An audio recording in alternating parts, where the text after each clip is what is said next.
Příroda, klid a přitom ve městě? Měl bych tu pro vás jedinečnou příležitost, kde si toto můžete splnit.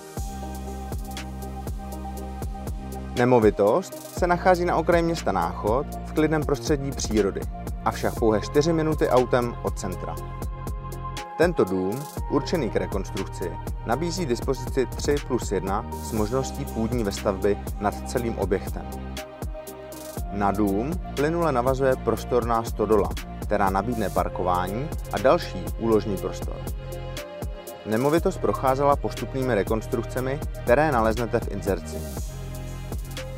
Nesmírnou výhodou je rozlehlá zahrada v soukromí, kde si užijete klid. Jestli vás nemovitost zaujala, ozvěte se mi a rád vám ji představím blíže.